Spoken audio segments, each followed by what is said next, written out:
कहते हैं जिस पिता ने अपनी विवाहित बेटी के घर बार बार भोजन किया, उसके घर से धीरे धीरे सुख, शांति और लक्ष्मी चली गई।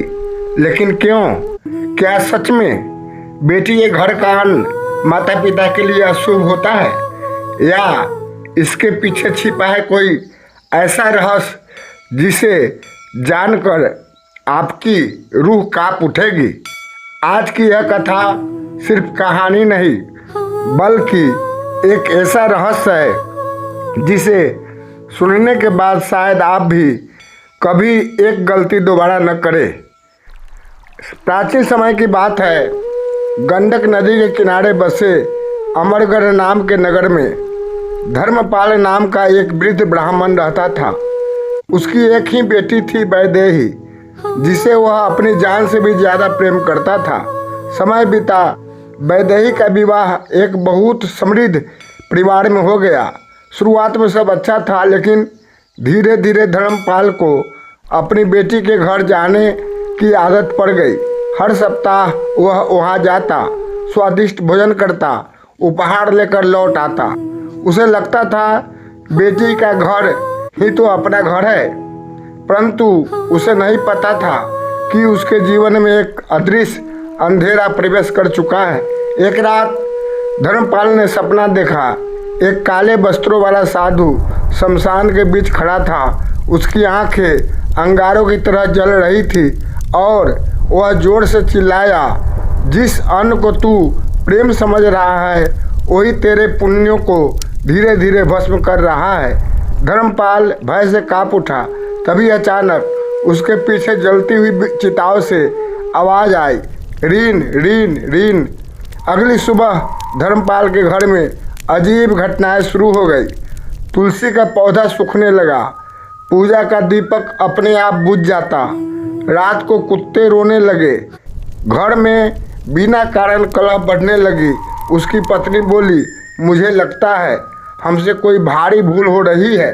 लेकिन धर्मपाल ने ध्यान नहीं दिया। और फिर एक दिन उसकी बेटी वैदेही रोते हुए बोली, पिताजी, जब भी आप यहाँ से भोजन करके जाते हैं, उस रात मेरे पति को भारी नुकसान होता है। ये सुनते ही धर्मपाल के पैरों तले जमीन खिसक गई। उस रात भयंकर तूफान आया, बिजली चमकी और धर्मपाल को वही रहस्यमय साधु फिर दिखाई दिया। साधु बोला, कन्यादान केवल बेटी का विदा होना नहीं, बल्कि एक कुल से दूसरे कुल में उसका समर्पण है।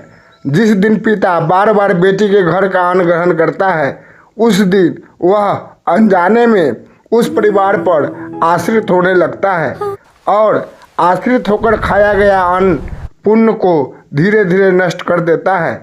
धर्मपाल कांपते हुए बोला, तो क्या बेटी का प्रेम भी पाप है? साधु मुस्कुराया, नहीं, बेटी का प्रेम सबसे पवित्र है, लेकिन धर्म की मर्यादा उससे भी बड़ी होती है। फिर साधु धर्मपाल को शमशान के कोने में ले गया, जहां उसने देखा कुछ आत्माएं रो रही थी। वे चिल्ला रही थी, हमने धर्म की मर्यादा तोड़ी, अब हमारे पुण्य समाप्त हो चुके हैं। तभी अचानक उन आत्माओं में धर्मपाल ने अपने पूर्वजों की झलक देखी। उसकी चीख निकल गई।